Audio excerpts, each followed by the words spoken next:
لیکن جب قرآن کی باری آئی تو اللہ رب العزت نے قانون کو تبدیل کر دیا. حضرت آدم علیہ السلام کی باری آئی, فرمائے پیارے آدم صحیفہ دوں گا, اس کی تلاوت بھی کرنی ہے, اس کی حفاظت بھی کرنی ہے.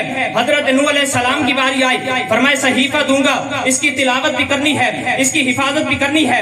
حضرت ابراہیم علیہ السلام کی باری آئی, فرمائے صحیفہ دوں گا, اس کی تلاوت بھی کرنی ہے, اس کی حفاظت بھی کرنی ہے. حضرت اسحاق علیہ السلام کی باری آئی, فرمائے صحیفہ دوں گا, اس کی تلاوت بھی کرنی ہے, اس کی حفاظت بھی کرنی ہے. حضرت یعقوب علیہ السلام کی باری آئی, فرمائے صحیفہ دوں گا, اس کی تلاوت بھی کرنی ہے, اس کی حفاظت بھی کرنی ہے. حضرت یوسف علیہ السلام کی باری آئی, فرمائے صحیفہ دوں گا, اس کی تلاوت بھی کرنی ہے, اس کی حفاظت بھی کرنی ہے. لیکن جب آپ کے اور میرے نبی کی باری آئی, اللہ نے فرمایا پیارے معبود تجھے قرآن میں دوں گا, تلاوت تمہارے ذمہ ہے, حفاظت میرے ذمہ. یا اللہ جو سبحان اللہ نہیں کہہ سکتا وہ نہ کہے, جو چاہتا ہے اس کے دل میں عظمت قرآن ہے وہ زور سے کہہ دے سبحان اللہ. یا اللہ جو آپ سبحان اللہ کہہ دے اس کے رزق میں برکت ہو جائے. یا اللہ جو آپ سبحان اللہ کہہ دے اس کے دکھڑے دور ہو جائیں. میں بہت بڑی دعا دے رہا ہوں, یا اللہ تجھے تیری عزت کا واسطہ, عظمت کا واسطہ, حسن کا واسطہ, جمال کا واسطہ, تاجدار ختم نبوت کا واسطہ, حضرت ابو بکر کی صداقت کا واسطہ, حضرت عثمان غنی کا واسطہ, حضرت علی کی جرت کا بہادری کا واسطہ, یا اللہ اب جو سبحان اللہ کہہ دے اس کے بیٹے کو حافظ قرآن بنا دے. کسی کتاب کی حفاظت کا ذمہ اللہ رب العزت نے نہیں اٹھایا. قول محمد ہے قول خدا, قول محمد ہے قول خدا, فرمان نہ بدلا جائے گا, بدلے گا زمانہ لاکھ مگر قرآن نہ بدلا جائے گا.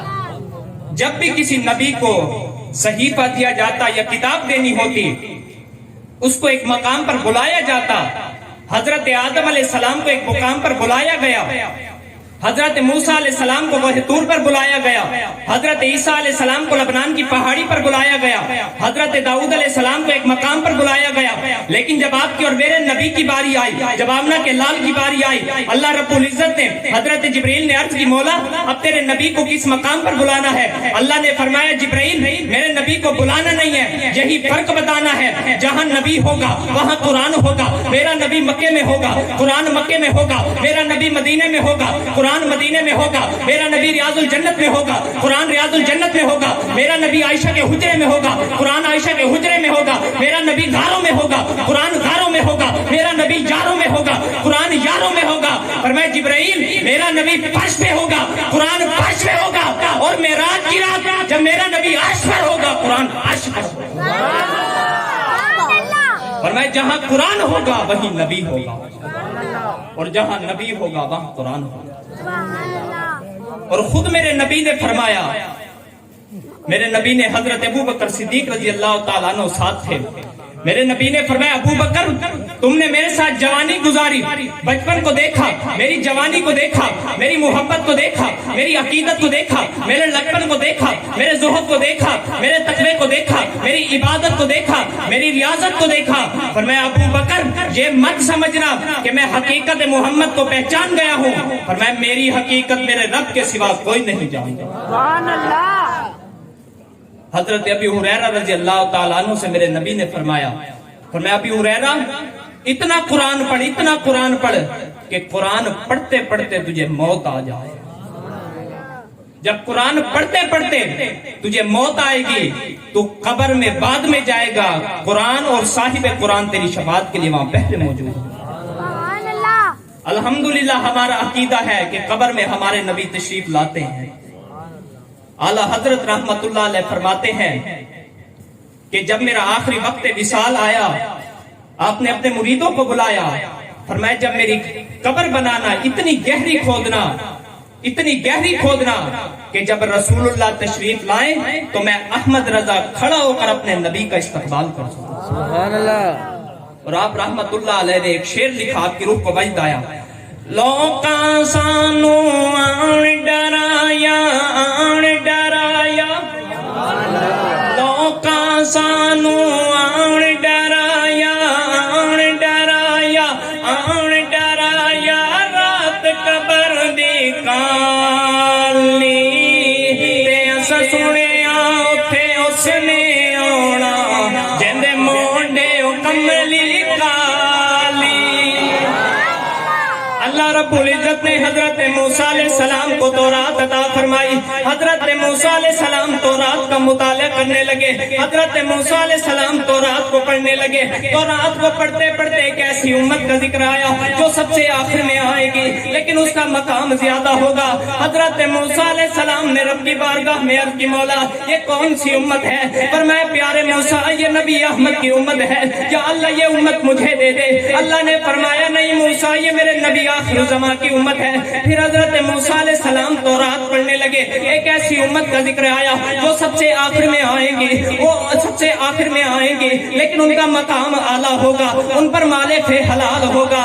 رب کی بارگاہ میں عرض کی مولا یہ کون سی امت ہے؟ اللہ نے فرمایا پیارے موسیٰ یہ نبی آخر زمان کی امت ہے. یا اللہ یہ امت مجھے دے دے. اللہ نے فرمایا نہیں موسیٰ یہ میرے نبی احمد کی امت ہے. پھر حضرت موسیٰ علیہ السلام تورات پڑھنے لگے. تورات پڑھتے پڑھتے ایک ایسی امت کا ذکر آیا جو سب سے آخر میں آئیں گی. وہ جہاں بھی جس وقت بھی اپنے رب سے دعائیں مانگے گی ان کی دعائیں قبول ہو جائیں گی. حضرت موسیٰ علیہ السلام نے رب کی بارگاہ میں عرض کی مولا یہ کون سی امت ہے؟ فرمایا پیارے موسیٰ یہ میرے نبی احمد کی امت ہے.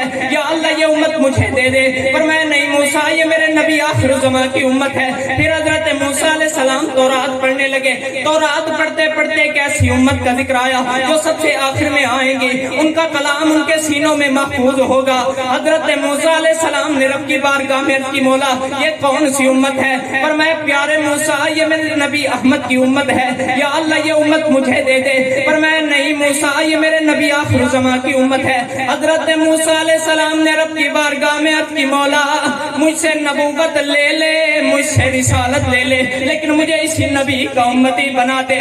ارے محبت کے ساتھ محفل ختم قرآن میں آنے والوں اللہ تمہیں عزتیں اور برکتیں عطا فرمائے. اللہ تمہیں ہر دکھوں سے محفوظ رکھے. اللہ تمہیں کسی کا محتاج نہ کرے. اللہ تمہیں اولاد کی طرف سے خوشیاں نصیب فرمائے. اپنے امتی ہونے پر ناز کرو, اپنے امتی ہونے پر ناز کرو. اللہ نے فرمایا پیارے موسیٰ میرا نبی اتنا مقام والا ہوگا, میرا نبی جہاں سے بھی گزرے گا جنگل کے جانور اس کو جھک جھک کر سلام کریں گے. میرا نبی جس جنگل کے جانوروں سے گزرے گا جنگل کے جانور جھک جھک کر سلام کریں گے. میرا نبی جہاں سے گزرے گا درختوں کے پتے اس کو سلام کریں گے. پر میں پیارے موسیٰ سن لو میرا نبی انسانوں کو تو انسانوں کو جو اس کے سامنے پتھر ہوگا اس پتھر پر ایسی نگاہ نبوت ڈالے گا کہ پتھر بھی لا الہ الا اللہ کا کلمہ پڑھیں گے. ایک دن ابو جہل آیا سرکار کی بارگاہ میں, کہتا ہے کہ اے محمد اگر تو نبی ہے بتا میری مٹھی میں کیا ہے. سرکار دو عالم صلی اللہ علیہ وسلم نے دیکھا, سرکار مسکرائے, فرمایا چچا تیری مٹھی میں کیا ہے تجھے یہ بتاؤں یا جو تیری مٹھی میں وہ بتائے میں کون ہوں؟ ابو جہل ہنسنے لگا, کہنے لگا واہ بھتیجا تو اپنا جواب خود ہی مشکل کر رہا ہے. میرے نبی نے فرمایا چچا اپنی مٹھی بند رکھ. ابو جہل کی مٹھی میں کنکریاں تھی, پتھر تھی. میرے نبی نے یوں نگاہ نبوت سے دیکھا, نگاہ نبوت سے دیکھا تو ابو جہل کی بند مٹھی میں جو پتھر تھے کنکریاں تھی وہ کلمہ پڑھنے لگی. ابو جہل ڈر کر کانپ کر پیچھے ہو گیا, کہنے لگا تو تو کاہن ہے, تو تو جادوگر ہے, نعوذ باللہ. میرے نبی نے فرمایا چچا تو مجھے مان نہ مان یہ میرے رب کی عطا ہے, رب نے مجھے انعام عطا فرمایا ہے. اگر میں پتھر کو بھی دیکھوں تو میں پتھر سے بھی کلمہ بلوا سکتا ہوں.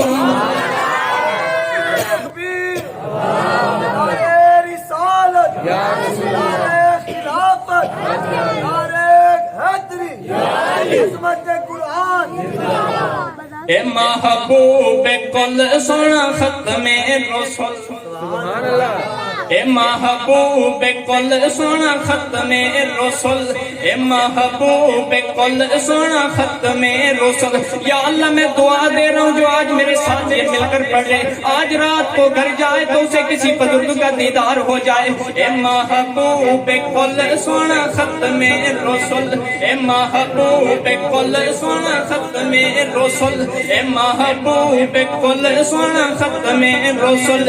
جتوں لنگدا گیا رنگ لیندا گیا, جتوں لنگدا گیا رنگ لیندا گیا. لا الہ دی چھری جس دل تے پھیری, لا الہ دی چھری جس دل تے پھیری, پتھراں نوں کلمہ پڑھیندا گیا. دعا ہے اللہ رب العزت میری یہ حاضری اپنی بارگاہ میں قبول فرمائے. آمین ثم آمین.